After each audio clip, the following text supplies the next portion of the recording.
These days, when you hear someone talk about slavery or describe a slave, they're usually referring to the transatlantic slave trade, or they're describing slaves from Africa. But did you know that slavery still exists across the world today, including the UK? This quick set is called Recognizing Modern Slavery.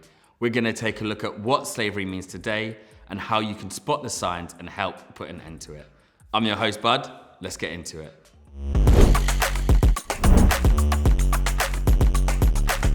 So what exactly is modern slavery? And how is it different from the slavery you've probably heard about in school or maybe online?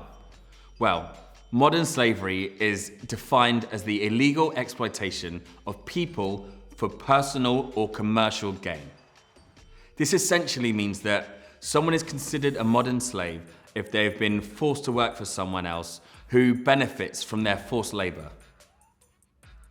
The key word there is forced. There are different types of modern slavery, and these are just a few of them. Human trafficking, and this is where adults and children are traded so they can be exploited by others for commercial gain. Forced labor, where victims are forced to work against their will, often working long hours for little or no pay in dire conditions under verbal or physical threats, or even the threat of violence to them or their families. Sexual exploitation, which is when victims are pressured to perform non-consensual or abusive sexual acts, such as prostitution, escort work, and pornography.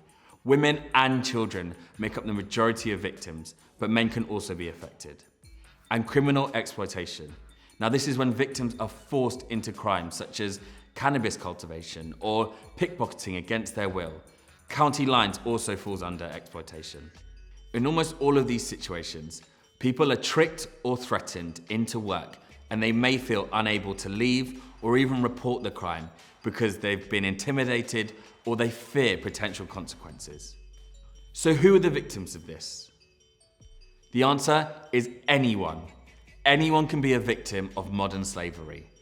You can be any age, any gender, any nationality, any ethnicity. In 2021 alone, almost 13,000 people were identified as potential victims by UK authorities.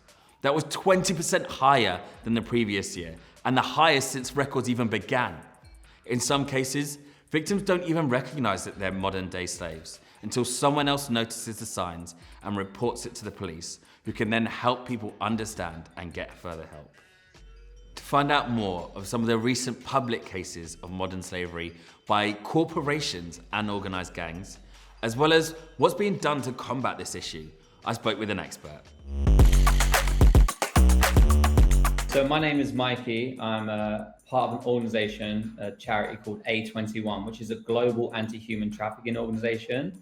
And our organisation is essentially filled with a radical hope with the mission statement to abolish slavery everywhere forever, which I know is a big mission statement, but the reality is alone we will never do this, but by standing united with different organizations and different individuals all over the world, we believe we can and we will achieve this goal. Love that. Optimism always is the way forward. We've talked a bit about kind of the different types of modern slavery and a bit of a definition, but can you highlight some of the ways maybe that it operates on an international or a kind of large organized scale that people might not be aware of? Yeah, for sure. I think mainly for people to be aware that human trafficking is an organized crime. It's actually the fastest growing organized crime on the planet today. And it takes place in industries all over the world, unfortunately, in formal industries and informal industries. And I think obviously the main part of it is the actual illegal selling of a human being, essentially. An exploitation of a human being. So that is the biggest part of the crime. And it takes place on a local scale as well, in places like, industrial sites, nail bars, car washes, within obviously the illegal sex trade. But these kind of elements really build into what that large scale element looks like also, to those major statistics that we see, the fact that it raises over 115.5 billion pounds every single year shows the severity of the crime. But as we spoke about, the fact that there are so many of us who are not enslaved that can make a difference in different capacities, just like this conversation, I think that also speaks massively in what we can do. And yeah, I know that you said in there that it's kind of like the small, like building up to the large. Is it just organized gangs that are doing this, or are there other kind of things that people might not even associate with this kind of thing? Yeah, unfortunately, yeah, this is organized gangs, but also it can be individuals. So it's for, it's the illegal exploitation of people for personal or commercial gain. So we've got to remember that's what human trafficking is. So unfortunately, individuals looking to traffic and exploit people. We see this within families, unfortunately, families selling their own family into exploitation, which is really harrowing. Or this whole kind of lover boy premise where people are basically starting these false relationships and looking to exploit individuals through those false relationships. Wow.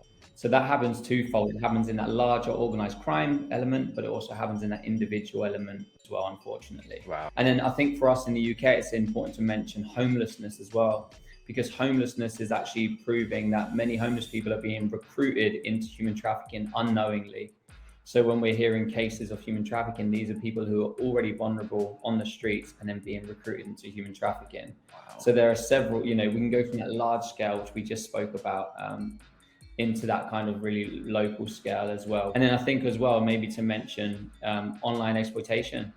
This is one of the biggest ones. And we actually had a case or two different cases that were really big in the UK a couple of years back, where young people were gaming through an online gaming platform such as Fortnite, and they were playing the game, and there was an interactive element to the game, and the people who were actually on the other side of the screen were looking to exploit young people within the UK. And in this news story, it's actually really, really sad, but the young people they were exploiting, there were over 100 young people being exploited through online gaming sites by two different traffickers. Wow. So it shows that reality, that really, really large scale. Well, it seems almost distant. It's in a factory in the middle of the country. But then you've got a really, really, really extremely local scale where it's right here in our houses, within our safety of our own room. And just to say that, that's not to say that people shouldn't be online, they shouldn't be gaming and stuff. They should be allowed to do that. But to have the right premises around them to make sure they are safeguarded and the people that are using these platforms are safeguarded. So at A21, we have a variety of free resources. So like parents guides for parents to talk to young people about human trafficking, teens guides to empower young people to speak within their peers on what human trafficking is, and almost make the subject not so taboo and so daunting, harrowing, but actually to inspire those people to say, it's okay to talk about this. And there are healthy ways that we can look out for each other. I love that.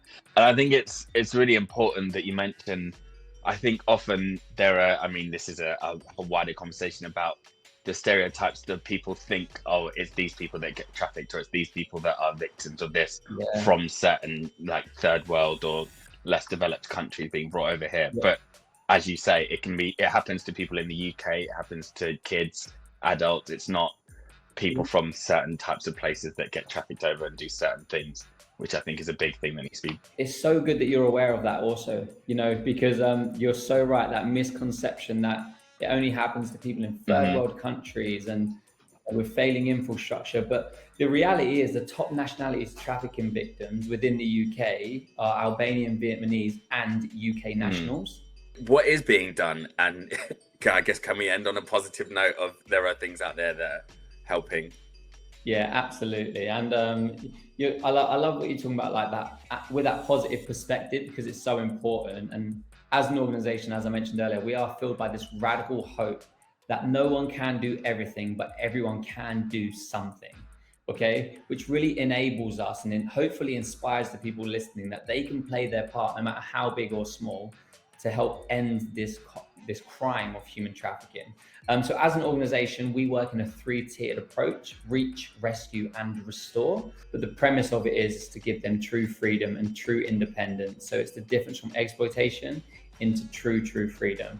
So reach, rescue, and restore is our way that we combat human trafficking. And this model, we have seen it be game-changing in combating human trafficking. Really informative chat there. And it's great to hear that side of the story about what's being done. But what about you? What can you look out for yourself? The signs that someone is a victim of modern slavery aren't always obvious, but there are some signs that you may notice, and let's take a look at them. Has someone gone from being well presented to looking scruffy, malnourished, or even injured? Are they acting anxious, afraid, or unable to make eye contact? Are they doing long hours, wearing unsuitable clothing, or have they got the wrong equipment for the job they're doing? Is where they're living overcrowded, poorly maintained, or are the curtains always closed? Do they behave like they're being instructed to do something, picked up by someone, dropped off at the same time, at the same place every day with no access to their own money or identification? If you're worried about someone, regardless of if you've spotted any of the signs, you can do something about it by just reporting it so the proper authorities can investigate. Communities have an essential role to play in recognizing abuse. You'll always be taken seriously, and protection and support is available. To report a suspicion you have, or just to get some advice, you can contact the Modern Slavery Helpline confidentially on 0800 0121 700, 24 hours a day, 365 days a year. If you want to report anonymously, you can also contact Crime Stoppers. You can also report modern slavery online or call 101 at any time to report an incident.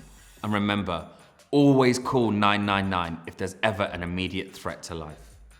Now, as we bring this quick set to a close, I just want to remind you that we have loads more content for you on the Skills Hub section of the Apprentice Nation website. So go on, check it out now. Personally, I recommend these 2 sets. First one, in an abusive situation, where to turn for help. And the second, stepping out of your comfort zone. If you've not already done so, book a time with one of our amazing Apprentice Nation mentors. They're available to offer you guidance on the next steps of your life journey. Remember, at times, we have to help others to help themselves. I've been your host. See you again soon.